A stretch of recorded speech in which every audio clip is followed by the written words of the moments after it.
बच्चों, आज की इस वीडियो में आपका बहुत बहुत स्वागत है। मैं आपको पढ़ा रही थी पाठ 17 सांस सांस में बास। इसके पहले मैंने पाठ की व्याख्या की थी। आपको पता है कि वसंत भाग एक कक्षा 6 के विद्यार्थियों के लिए वसंत भाग 1 का ये अंतिम पाठ है, जिसको कि मैं आपको पढ़ा रही थी। इसकी व्याख्या मैं कर चुकी हूँ और आज बारी है प्रश्नोत्तरों की। तो मैं प्रश्नोत्तर कराने जा रही हूँ, जिसके लिए आप तैयार हो जाइए अपनी कॉपी, किताब, पेन, पेंसिल सब लेके। तो जिसके साथ मैं एक एक प्रश्न को आपको समझाऊंगी और फिर मैंने बोर्ड पे भी लिखा है, जो छूटा है वो आगे मैं लिखती चलूँगी ताकि आपका भी काम होता रहे। तो मैं बढ़ती हूँ पाठ के प्रश्नोत्तरों की तरफ और मैं प्रारंभ करती हूँ। पहला प्रश्न मैं पढ़ती हूँ, फिर आपको समझाऊंगी। तो पहला प्रश्न है इस पाठ का, मैं आपको पढ़ाती हूँ। तो पहला पाठ पढ़ाने जा रही हूँ। पुस्तक बदल गई है, इसलिए मैं थोड़ा सा समय ले रही हूँ आपसे। तो मैं आपको सांस सांस में बांस जो पाठ पढ़ा रही थी, उस पाठ में मैंने जो बांस की उपयोगिता है उसके बारे में बहुत कुछ बताया और ये भी बताया कि कैसे उत्तरी पूर्वी जो क्षेत्र हैं वहाँ पर बांस बहुतायत मिलता है। लोगों को जब इसकी आवश्यकता महसूस हुई कि बांस की से हम क्या क्या कलात्मक चीज़ें बना सकते हैं, तो उन्होंने इसे रोजगार की तरह अपने जीवन में जोड़ा और उससे तमाम फायदे भी पाए। तो पाठ्यपुस्तक के प्रश्नों का जो पहला प्रश्न है मैं वो पढ़ती हूँ।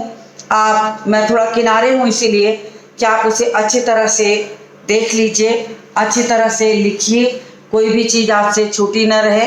तो मैं थोड़ा सा कैमरे को और एडजस्ट कर दे रही हूँ ताकि आपको लिखने में आसानी हो, कोई भी चीज़ आपसे बिना देखे न रह जाए। तो पहला प्रश्न है कि बांस को बूढ़ा कब कहा जाता है? युवा बांस में कौन सी विशेषता होती है जो बूढ़े बांस में नहीं पाई जाती? यानी कि प्रश्न है कि बूढ़ा बांस, कब हम बांस को बूढ़ा कहते हैं और युवा बांस की क्या खासियत है? तो 3 साल या उससे अधिक उम्र का जो बांस होता है उसे बूढ़ा कहा जाता है। ये बांस सख्त होते हैं, कड़े होते हैं, जल्दी से टूट जाते हैं। और जो युवा बांस होता है वो नरम होता है, उसकी पतली पतली खपच्चियाँ काट के उसे उपयोग में मोड़ करके टोपी बनाना, डलिया बनाना या कोई और आकार देना, तो इस तरीके से उसका उपयोग किया जाता है। तो पहला प्रश्न मैंने यहाँ पढ़ दिया। अब मैंने जो उत्तर लिखा है मैं उसे पढ़ने जा रही हूँ। आप भी साथ साथ लिखिए। मैं बहुत तेज नहीं पढ़ती, मैं धीरे धीरे इसलिए पढ़ रही हूँ कि आप उसे लिख सकें और आप देख के भी लिख सकते हैं। तो 3 साल और उससे अधिक उम्र वाले बांस को बूढ़ा कहा जाता है। ये जल्दी टूट जाते हैं। युवा बांस मुलायम होता है। सामान बनाने के लिए इसे आसानी से मोड़ा जा सकता है। तो यही मैंने आपको बताया कि सामान बनाने के लिए इसकी जब पतली पतली खपच्चियाँ काटी जाती हैं तो उन खपच्चियों को आकार देने के लिए मोड़ना पड़ता है। बूढ़ा बांस होगा तो वो टूट जाएगा और इनसे जो मुलायम बांस होता है, जो युवा बांस होता है, उससे आकार देना बिल्कुल आसान होता है। इसीलिए 3 साल से अधिक उम्र वाले बांस को बूढ़ा और कम उम्र वाले को युवा कहा जाता है। तो मैंने ये प्रश्न आपको समझा दिया, बोर्ड पे लिखा हुआ भी और अपने भाषा में भी, ताकि आपको समझ में भी आ जाए और आप उत्तर लिख सकें। अब मैं दूसरा प्रश्न पढ़ती हूँ। दूसरा प्रश्न है, बांस से बनाई जाने वाली चीजों में सबसे आश्चर्यजनक चीज तुम्हें कौन सी लगती है और क्यों? तो बच्चों, बांस से बनाई जाने वाली चीजों में जहाँ तक मुझे लगता है कि आसाम में मछली पकड़ने वाला जो जाल है, जकाई, वो सबसे आश्चर्यजनक है, जिसकी बुनावट भी बहुत कठिन है और बहुत उपयोगी है। वहाँ पर मछली पकड़ने के लिए उसकी खपत भी ज़्यादा है, तो उसका प्रयोग ज़्यादा होता है। तो सबसे आश्चर्यजनक चीज़ जो है वही है जो मैंने उत्तर में भी लिखा है। तो मैं अब इसका उत्तर आपको बताती हूँ कि बांस से बनाई जाने वाली चीजों में जकाई सबसे आश्चर्यजनक चीज है। इसकी बुनावट बहुत कठिन है। इसे मछली पकड़ने के लिए प्रयोग किया जाता है। ये मैंने आपको प्रश्न का उत्तर बता दिया और आप लिख चुके होंगे इस प्रश्न के उत्तर को। तो मैं बढ़ती हूँ अब प्रश्न के उत्तरों में तीसरे प्रश्न की तरफ। और तीसरा प्रश्न आपको पढ़कर पहले समझाती हूँ, फिर उसके बाद मैं आगे की चीज आपको बताऊंगी। तो तीसरा प्रश्न है कि बांस की बुनाई मानव के इतिहास में कब शुरू हुई, कब प्रारंभ हुई होगी?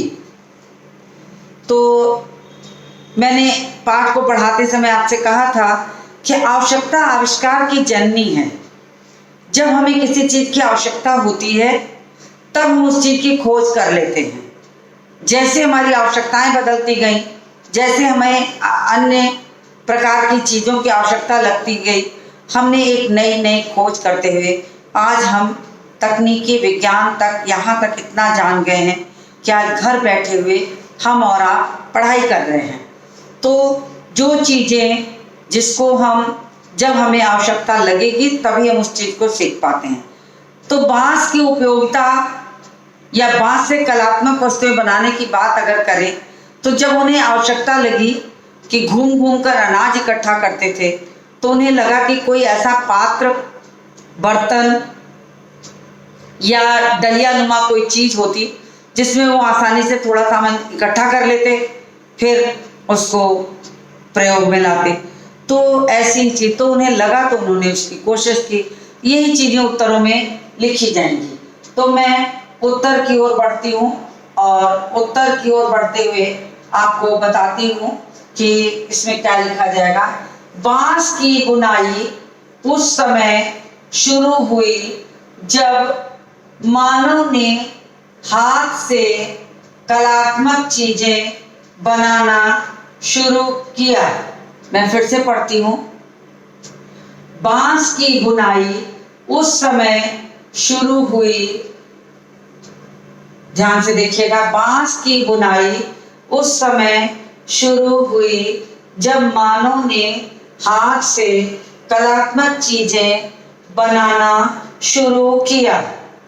मानव जब घूम घूम कर भोजन एकत्र करता था तब उसे दलिया जैसी वस्तु की आवश्यकता महसूस हुई।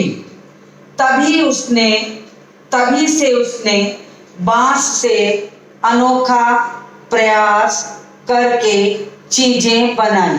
तो ये हो गया कि आवश्यकता आविष्कार की जननी है। उसका बिल्कुल प्रत्यक्ष प्रमाण है ये कि जब लोगों को अनाज इकट्ठा करना था तो उसके लिए उन्होंने महसूस किया कि कोई कटोरे जैसी चीज बन जाए, दलिया जैसी चीज बन जाए, तो उन्होंने उसे बनाया। इतना आपको समझ में आ गया होगा। तो मैं अब बढ़ती हूँ अगले प्रश्न की तरफ। इसका जो चौथा प्रश्न है वो मैं समझाती हूँ। बांस के विभिन्न उपयोगों से संबंधित जानकारी देश के किस भूभाग के संदर्भ में दी गई है? एटलस से देखो। तो एटलस से देखो की जगह मैं उसको लिखी कॉपी पर लिखो। तो बांस के उपयोगों से संबंधित जानकारी देश के किस भूभाग के संदर्भ में है? उत्तरी पूर्वी 7 जो राज्य हैं उसके बारे में पाठ में कहा गया है। तो ये 7 राज्य जो हैं उसमें अरुणाचल प्रदेश, आसाम, मेघालय, नागालैंड, मणिपुर, त्रिपुरा, मिजोरम, ये सारे राज्य हैं। तो इन्हीं में कहा गया। आप इसको एटलस में देख भी सकते हैं और साथ ही आप इसका उत्तर भी लिखिए। तो उत्तर में कहा गया है कि बांस भारत में बहुतायत होता है। प्रायः उत्तरी पूर्वी 7 राज्यों, मैं पुनः पढ़ती हूँ, ध्यान से सुनिए। बांस भारत में बहुतायत होता है।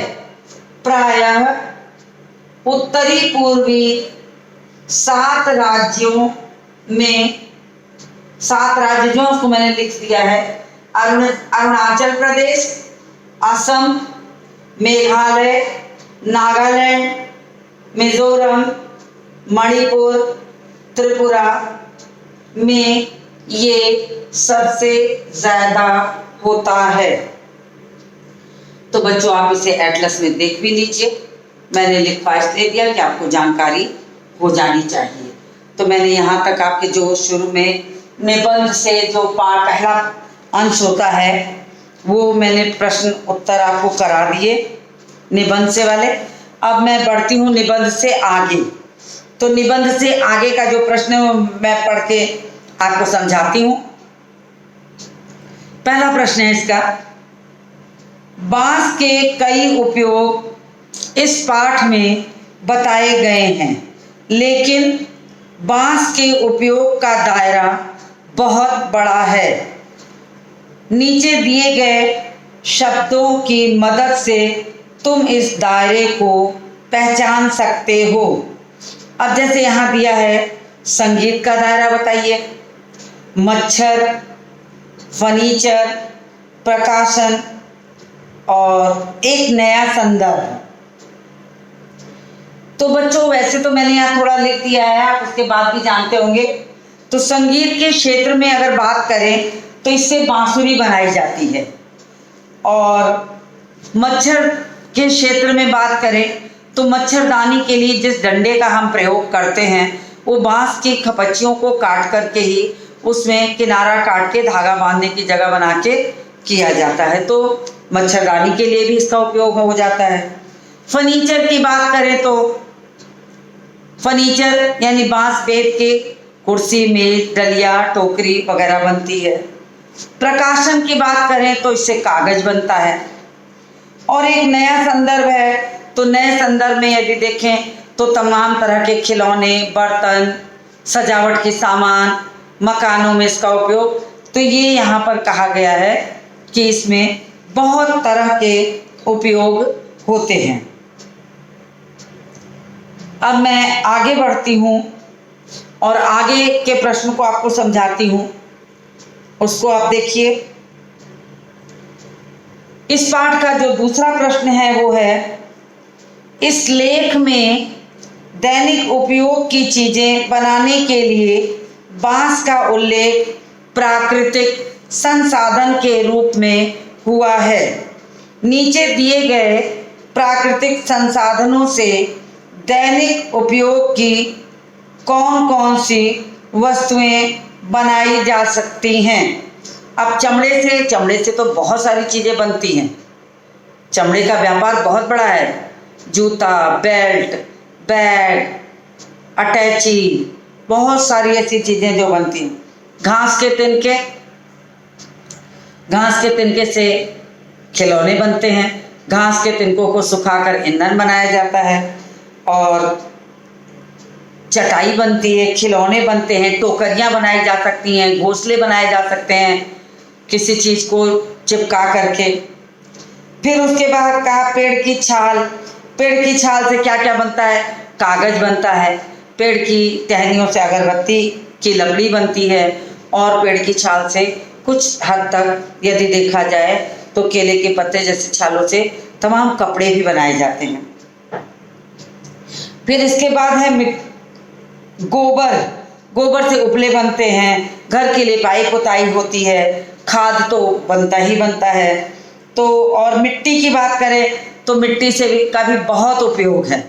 मिट्टी से तमाम तरह के बर्तन, घड़ा, सजावट का सामान, गमले और क्या कहते हैं कि खिलौना, गुल्लक, मिट्टी से बहुत सुंदर सुंदर सामान बनते हैं। चूल्हे, चौके, ये सब तो बनते ही हैं। तो इस तरीके से देखा जाए तो तमाम तरह की चीज़ें इसमें बनती हैं। तो मैंने आपको एक छोटी छोटी चीज़ों को मौखिक रूप से समझा दिया, और आप मौखिक रूप से समझाने वाले प्रश्नों को भी जो उपयोगी हो, क्योंकि आपको 1 नंबर के प्रश्न में कुछ भी घुमा के पूछा जा सकता है। यही दिया जा सकता है कि चमड़े से बनने वाली 3 वस्तुओं के नाम लिखिए। फिर आपको जल्दी से सोचने में आएगा नहीं, तो आप इसको कर डालिए। इसका जो अगला प्रश्न है मैं वो पढ़ती हूँ। जिन जगहों की सांस में बांस बसा है, अखबार और टेलीविज़न के जरिए उन जगहों की कैसी तस्वीर तुम्हारे मन में बनती है। अब इसमें कहा है कि मतलब जिन जगहों में बांस, सांस यानी हर चीज़ों में बांस की उपयोगिता है, अखबार और टेलीविज़न के जरिए उन जगहों की कैसी तस्वीर आपके मन में आती होगी, इसमें आप इसको सोच के लिखिए। तो सांस में बांस का जो मतलब है बच्चों, वो है बांस पर पूरी तरह निर्भर होना। और मैंने ये उत्तर पूर्वी जो 7 राज्य हैं यहाँ लिख भी दिया, आपको बता भी दिया है कि यहाँ इसकी उपयोगिता बहुत है, क्योंकि इनको रोजगार, रोजमर्रा के सामान, सजावट की वस्तु, खाद्य सामग्री, टोकरी, जाल, चटाई, कुर्सी, मेज, मकानों को बनवाने के लिए खपच्चियाँ, तमाम चीज़ों में इसकी आवश्यकता उन्हें महसूस होती है। और ये पूरा जीवन इनका जो है बांसों पर निर्भर है, और इनके पास उपयोग करने का समय भी बहुत है। जब वर्षा होने लगती है तब इनके पास कोई और कारोबार नहीं होता। ऐसी स्थिति में ये बांसों की कटाई करके उनसे अच्छे अच्छे सामान बनाकर रोजगार प्राप्त कर लेते हैं। तो ये सुंदर चीज़ें बताई गई हैं। अब मैं बढ़ती हूँ अनुमान और कल्पना की तरफ। और अनुमान और कल्पना का जो प्रश्न है उसमें एक अनुच्छेद दिया गया है, वो मैं आपको नहीं करा रही हूँ। और उसमें 3 प्रश्न पूछे गए हैं। ये तीनों प्रश्न आपका गृह कार्य है, होमवर्क है। आप ऊपर अनुच्छेद को पढ़िए और इसमें से प्रश्नों के उत्तर ढूंढिए। इस पाठ के कई हिस्से हैं जहाँ किसी काम को करने का तरीका समझाया गया है। जैसे ये बहुत सारी चीजें दी हैं, तो इस वर्णन को ध्यान से पढ़कर नीचे दिए गए प्रश्नों के उत्तर अनुमान लगाकर लिखो। तो आप इसको पढ़ लीजिए। पढ़ने के बाद जो 3 प्रश्न पूछे गए उसके उत्तर आप ढूंढ के लिखिए। आपको वैसे भी सीन पैसेज और अनसीन पैसेज, पठित अंश और अपठित अंश दोनों आपको पाठ के अनुसार प्रश्न पत्र में पूछा जाता है। तो इतना छोटा छोटा काम आपको करने आना चाहिए, इसे आप सीखिए। तो आप पैराग्राफ को पढ़िए और फिर प्रश्नों के उत्तर लिखिए। अब देखिए शब्दों पर गौर। शब्दों पे गौर का जो प्रश्न है वो है हाथों की कलाकारी, घनघोर बारिश, बुनाई का सफर, आड़ा तिरछा, डलिया नुमा, कहे मुताबिक। अब ये जो शब्द दिए गए हैं इनको आप वाक्यों में प्रयोग करिए। जैसे दिया हाथों की कलाकारी, तो आप इसका बना सकते हैं कि असम में रहने वाले लोग अपने हाथों की कलाकारी से जकाई जैसा जाल और तमाम सजावट की वस्तुएं बना सकते हैं। तो आपका ये वाक्य प्रयोग हो गया। इसी तरह से घनघोर बारिश। घनघोर बारिश के कारण जब कारोबार पूरी तरह से बंद हो जाता है तब बांस की उपयोगिता और बढ़ जाती है। बांस से तमाम तरह की चीज़ें बनाने का अवसर प्राप्त होता है। आप छोटा भी चाहें तो बना सकते हैं। ये तो मैंने ऐसे ही आपको समझा दिया ताकि आपको लिखना आए। फिर आड़ा तिरछा, तो आप कह सकते हैं कि बांस के फरियों से या खपच्चियों से आड़ा तिरछा जोड़कर चटाई का आकार दिया जाता है, जिसकी उपयोगिता सोने, बैठने, जमीन में बैठने आदि के लिए किया जाता है। फिर है डलियानुमा, तो आप लिख सकते हैं कि अनाज को रखने के लिए हमें डलियानुमा टोकरी की आवश्यकता महसूस होती है। तो वाक्य प्रयोग ऐसे ही करिए, कहे मुताबिक। अब कहे मुताबिक मतलब कहे के अनुसार। जैसे मैंने आपसे कहा कि ऊपर वाला अनुच्छेद पढ़ के आपको उसके प्रश्नों का उत्तर लिखना है, तो आप इसको आप लिख सकते हैं कि आपके कहे मुताबिक मैंने सारे प्रश्नों के उत्तर लिख लिए। हो गया इसका वाक्य प्रयोग।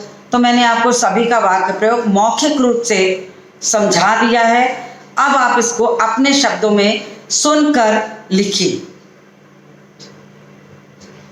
अब इसमें व्याकरण के कुछ प्रश्न हैं, वो मैं पहले पढ़ती हूँ, फिर लिखने लायक होगा तो मैं बोर्ड पर लिखकर समझाऊंगी, अन्यथा आपको मौखिक रूप से भी समझा सकती हूँ। तो इसका जो व्याकरण का अंश है, जिसको हम भाषा की बात के आधार पर भी देख सकते हैं, कह सकते हैं, वो और छोटी छोटी जो चीज़ें हैं वो सारी मैं आपको यहाँ थोड़ी सी बता देती हूँ कि कैसे किया जाएगा। तो प्रश्न पहले पढ़ के समझा दूँ। बनावट शब्द में बुन या बनना, बनाओ, कुछ भी कह सकते हैं, क्रिया है। आवट प्रत्यय जोड़ने से ये बनता है। इसी प्रकार नुकीला में नोक, इला प्रत्यय, दबाव तो दब, दबना या दबाव में दब, आव प्रत्यय, सिलाई में, घिसाई में घिसना या आई प्रत्यय। ये ऐसे छोटे छोटे शब्द हैं जिनमें प्रत्यय लगाकर उसके रूप को परिवर्तित कर दिया जाता है। तो ये सारी चीज़ें यहाँ पर दी गई हैं जिसको कि आपको करना है। तो इसमें क्या कहा गया है, प्रत्यय जोड़ने से बने हैं। इन चारों शब्दों में प्रत्ययों को पहचानो और उनसे तीन तीन शब्द और बनाओ। यानी कि आपको इसमें का प्रत्यय पहचानना है। अब आपको प्रश्न पत्र में भी ये दिया जा सकता है कि प्रत्यय अलग करें, मूल शब्द अलग करें, और हो सकता है कि इस तरह से दे दे कि इला प्रत्यय से अन्य शब्द बनाए। तो ये आपको इस तरह से होगा। तो मैं इसको आपको बोर्ड पर भी लिख के आपको बता देती हूँ। तो मैं आगे के इस हिस्से को अवराप करती हूँ, मिटा देती हूँ और आपको व्याकरण का जो प्रश्न है वो करा देती हूँ। क्योंकि प्रत्यय बताना है तो व्याकरण में अगर थोड़ी सी भी त्रुटियां हो जाती हैं तो ये जो प्रश्न है गलत हो जाता है और व्याकरण में फिर आपको बिल्कुल नंबर नहीं मिलेगा, क्योंकि व्याकरण की त्रुटियों में किसी तरह का समझौता नहीं होता। तो आपको ये आता होगा। तो मैं इसको अब आपको कराने चल रही हूँ। आप अपनी कॉपी पर एक एक शब्द लिखिए और उसके साथ उससे मिलते जुलते शब्द लिखिए। तो बुनावट दिया है, जैसे यहाँ प्रश्न में दिया गया है बुनावट, तो इसमें आप लिखिए बुन, ये मूल शब्द है, मैं ऐसे लिख देती हूँ, मूल शब्द और प्रत्यय। तो मूल शब्द आपका है बुनावट में बुनना या बुन भी लिख सकते हैं। मूल शब्द बुनना, उसमें भी प्रत्यय है और ये आवट इसके साथ प्रत्यय जुड़ा है, मिलके क्या बन गया, बुनावट। अब मिला के लिखने की जिम्मेदारी बच्चों आपकी है। मैं आपको मूल शब्द और प्रत्यय अलग करके बता रही हूँ। अब इससे आपको तीन शब्द और बना लीजिए। लिखावट बना सकते हैं, तो लिख प्लस आवट, क्या बन गया? लिखावट। फिर बन सकता है सजावट, सजना या सज में आवट, फिर ये सजावट हो गया। इसी तरीके से आपको हर प्रत्यय का जो शब्द है वो बनाना है। अब यहां जैसे नुकीला है, शब्द आपका है नुकीला, इसमें क्या है? इसमें है जो शब्द है उसमें है नोक, नोक और ईला। अब उसी तरह से मिलता जुलता बनाइए, बर्फीला, बर्फीला। तो क्या शब्द हो जाएगा? बर्फ प्लस ईला। फिर बन सकता है जहरीला, शब्द बन सकता है। मैं यहां दो दो लिख रही हूं, आप एक एक खुद से लिखिए। जहर प्लस ईला, ये हो गया इतना। मैं नीचे के हिस्से को भी रब करती हूं।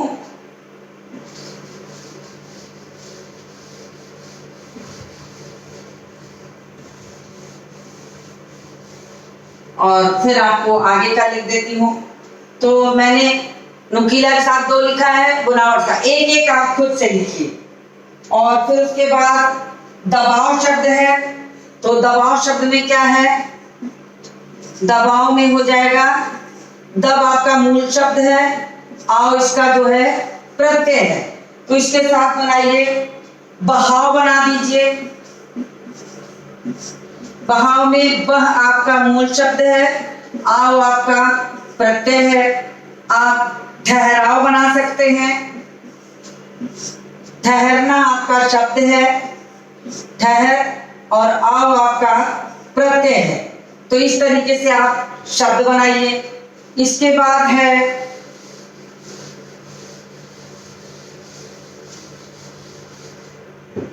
इसके बाद का जो शब्द है वो है पिसाई।